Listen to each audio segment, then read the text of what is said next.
So, guys, let's talk about where we're headed. Right now, after what we've done the previous day and what we just got done doing today, guys, if you're feeling totally overwhelmed by all this information, that's exactly where you should be. Guys, this is such a complicated, such a complex, such a nuanced subject that our hope over the last couple days has been to expose you to as much of that as we possibly can.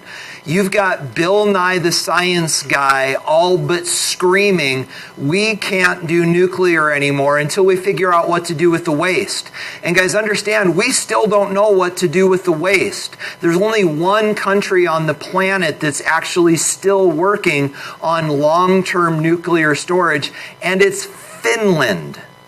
Finland.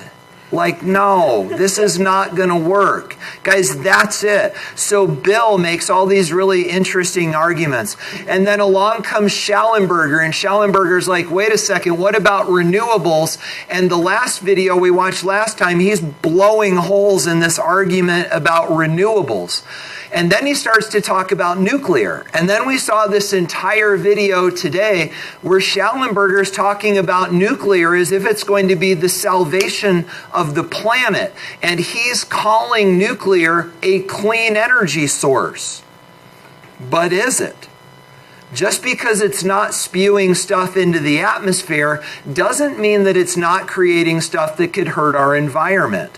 That was Bill's whole argument. And then, guys, along comes this Germany video, and Germany's like, listen, they're arrogant. We are smart enough that we're going to figure this out. Let's shut down the nuclear plants. Let's force ourselves to engineer our way out of this corner. But then you see when you bring it back to our shores, the U.S. is going, wait a second, this isn't just about science. This is also about perception. This is about safety. What if Al-Qaeda had chosen to blow up a nuclear reactor? They could have crashed a plane into that nuclear reactor just as easily as they crashed it into the Pentagon and the towers. So guys, this is way, way, way, way more complicated than you might know. So the question is, why do you care? And guys, interestingly, the answer is this. The reason that you care is because of this. This is called the Blue Castle Project. This is happening right now. There's a company called the Blue Castle Holdings Incorporated. And right now, they're getting ready to move forward on building a nuclear power plant in Green River, Utah. It's 150 miles away. You drive right through it as you're headed down to Moab. Right now, guys, the only thing that Green River, Utah is known for is delicious watermelons.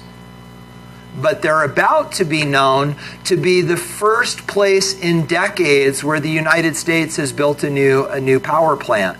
And guys, there are environmental groups that are fighting this like crazy because they are going to use the Green River as the water source to cool this plant. You already saw in the last video about what that can do to the ecosystem of the river. So guys, this is a super, super, super complicated deal. But here's the thing. If this continues to get support and opposition from both sides, it could be on the ballot. In the next couple of years, guys, we may be voting on this. And most of you are old enough that by the time this gets on the ballot, you're going to be 18. And you're going to be sitting down probably in your kitchen with a vote by mail ballot, and you are going to be asked, which box are you going to check? Are you going to vote for or against this power plant? And guys, that's what you're actually going to be writing to in this writing project. I know that we've been keeping this sort of vague and we've been talking about power generation and all this other stuff. But guys, you now have a very broad sense of what our options are. Do we do nuclear? If we don't do nuclear, what do we do to take its place? Can renewables fill the gap? If so, how do we chase Germany to get there? Guys, this is a very, very complicated argument. But the day is coming when you're going to have to vote. could be coming. So guys, the question is, should we build a nuclear power plant in Green River, Utah? That is the question that you're going to be writing to. So guys, what I want to do is I want to lay out for you very specifically how we're going to be doing this. This was not my work.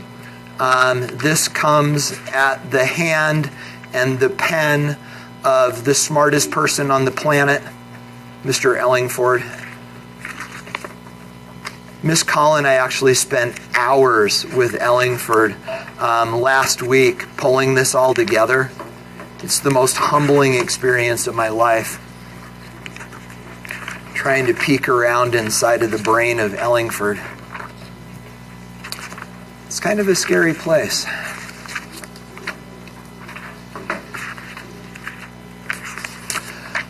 All right, so guys, let me give you a second to look over this.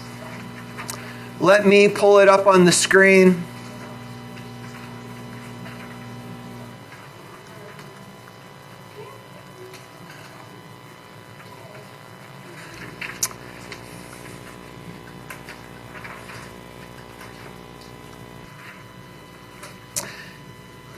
So guys, do this. Just page through it briefly. Don't read the details. Just page through it. Get a sense of what's there.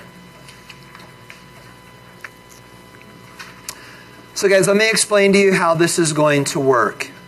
Our desire here is to not only help you develop some well-formed opinions about this particular topic, guys, our hope here is also to set you up for success in the future. You are, as you move forward to college and university settings, guys, you are going to be asked to take the stuff that you learn on second floor, the English department, and apply it in other settings. History, science, things like that. And so guys, what we want to do is not only help you have a successful experience with this now, but also set you up for success in the future when you have to do this in other settings. So how then are we going to support you to get there? And guys, the answer is this. We've laid out for you an overview of this. You can read it on your own time.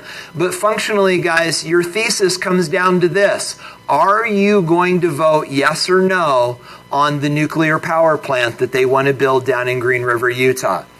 Now, guys, along the way, you are going to take your thoughts and you're going to turn them into what I think the English department calls a persuasive essay. So, guys, reading the requirements for this is how this goes. First of all, the very first page will be a cover page, and this is the format for the cover page. Title, name, teacher name, class, chemistry, class period, obviously B2, and then the date. So guys, that's going to be your first page. So your second page there is when you're going to start writing. The writing will then go like this.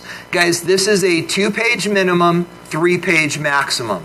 We're not going to write a lot, but we are going to write enough that you have the opportunity to fully develop some thoughts. So guys, I know that you always need to know the nitty-gritty, so it's going to be Times New Roman font, 12-point double-spaced 1-inch margins. Now guys, you are going to be citing, of course, sources as you pull this stuff together. So guys, you are welcome to use the 3 main sources that we've already shared with you in this class. That would be the Eyes of Nye video and the 2 Schallenberger videos. In addition to that, you are going to be getting at least two more sources. You can use more if you want, but if you choose, you can use the Eyes of Nye and the Schallenberger videos as some of your sources. Now guys, we're not going to get crazy with how you are going to reference your sources. You will have a source page. We'll talk about that in a minute. But guys, for those of you that are really engaged in what you're doing in your English classes, you probably know about the MLA format for referencing citations. We are not going to do this. Ellingford's suggestion was that we use what is called a journalistic reference style. It's very, very casual. And guys, it goes something like this. If you want to mention something that you learned in the Bill Nye video, you simply say, according to Bill Nye, all of the nuclear waste that we've generated in our entire nuclear program would fit in a convenience store. But all you need to say is, according to Bill Nye. You don't have to get weird about citations. You could say, taken from the Schallenberger video, and lay it out there. Or you could say things like, as the Germany video stated or argued or suggested or said, and you can just continue with the reference from there. So guys, it's super casual. But if you are going to do direct quotes, you need to include those, of course, in quotation marks. That's quoting people and not necessarily information. So guys, this is how this is going to lay out. The papers being assigned today, the first thing that you're going to do as you're developing your ideas is find additional sources, and then you're going to fill in what we're calling a pre-write paper. Guys, you may want to, before you start actually doctoring up your pre-write paper, you may want, well, and you can even get a blank copy off our website, you may want to take this to college with you. Because this is going to get the job done when you get to a college setting and you're writing in academic environments that aren't English classes. This will work. But in either case, you're going to fill in the pre-write paper and you're going to turn that in on November 4th. We're going to collect those from you just to make sure that you're progressing towards getting this done. Then guys, once you've done that, you're going to be working on writing your paper, taking that pre-write and turning it into a product. Along the way as you're revising your paper. Guys, Mr. Ellingford has invited us to use the Writing Fellows. Are any of you Writing Fellows? Are any of you a part of this? Do you know about it? Oh, do you? Oh, okay. So guys, the Writing Fellows program is actually kind of like the math lab that our math department does. Every day during Flex, they have senior English students that are there to just help you proofread and revise papers. So if you need support in writing your paper, the Writing Fellows would love to help. And then guys, your papers will finally then be due on November 12th. So how's this going to play out? So it's going to be a 30-point assignment that goes in the lab and activities section of your grade. But guys, understand, Miss Call and I are not qualified to grade your papers. We're science teachers and not English teachers. So we're going to turn your papers over to the same people that grade all of your English papers. The English department actually employs a group of university students that they use as graders. Guys, that's who's going to grade your papers, and your score on the paper will be determined by how well you followed the outline or the pre-write. We'll talk in a minute. When you get your papers back, you will have the opportunity to rewrite them if you choose to, but if you choose to rewrite your paper, it must be passed through the Writing Fellows before you resubmit it.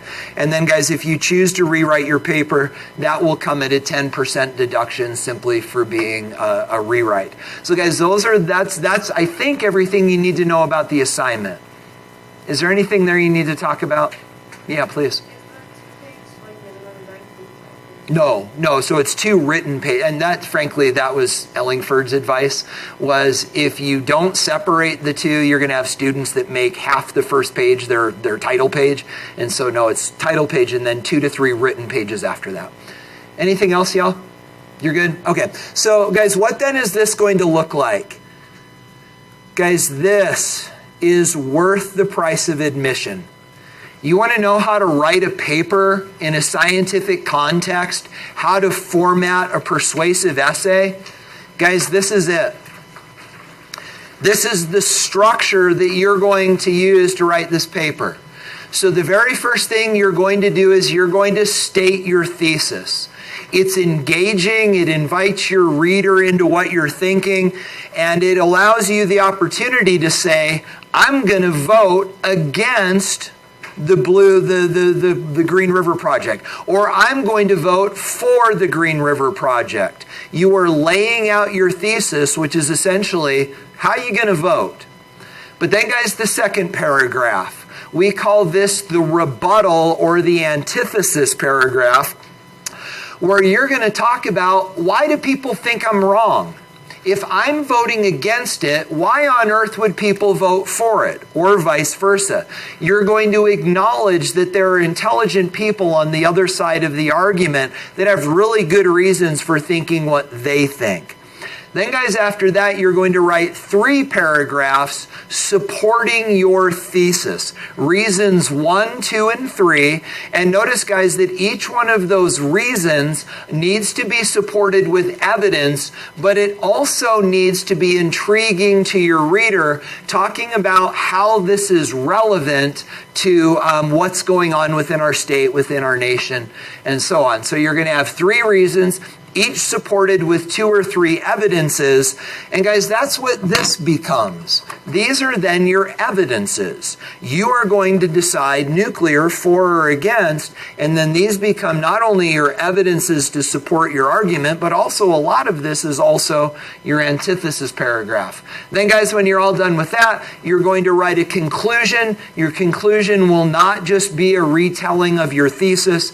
It's actually a way of finalizing, bringing things together, wrapping up your ideas in a way that invites your reader to finally progress with you in your thinking. So, guys, this is it. That's the structure that we're looking for in your paper. This has been, again, the product of a lot of work between us and the English department. And, guys, this works. Take this with you when you leave. You'll be glad for it later.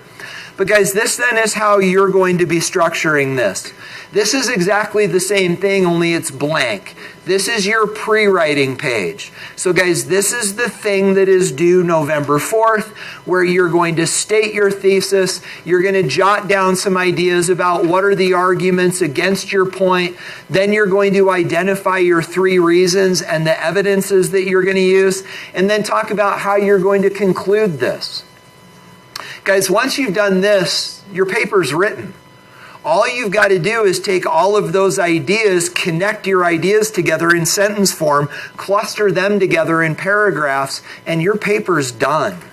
Guys, once you're here, then it just becomes putting flesh on the skeleton, and you can literally, the paper writes itself. So this is due November 4th. Just a second, Nick. Notice there is a second page to this. We've given you on the back your first 3 sources, the Eyes of Nye video and the 2 TED videos. If you choose to use those, if you don't, that's fine. But then you're going to have at least 2 more sources. And if you choose not to use some of ours, you can just get rid of them and add additional sources. So, guys, this is how we're going to progress. We are not going to spend any more class time on this. So this is going to happen outside of class. I'd love to support and help in any way I can. But this, you've got the due dates, and we're just going to move forward from here. Nick, you had a thought? Are you sure? Guys, anything I forgot to talk about? This is my first rodeo as an English teacher. Yeah.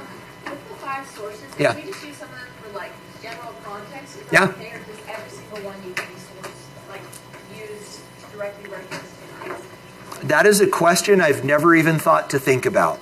So, guys, Clara is asking the question, do our sources, can they just provide background to our thinking without being directly referenced? I don't know. I mean, what would your English teacher say? So, and again, this is a question I was completely unprepared, but I love it because I'm learning, right? So let me get back to you on that. But this is my knee-jerk reaction. If it's a source that has impacted your thinking, the impact of that could then be something that you referenced. As I learned from the video by Larry, this, which then becomes, so I would, but let me talk to the English folks about that. I frankly don't have a solid answer. Let me get back to you. That's a great question. Guys, other thoughts or ideas? You guys okay? Okay. So guys, again, watch those deadlines.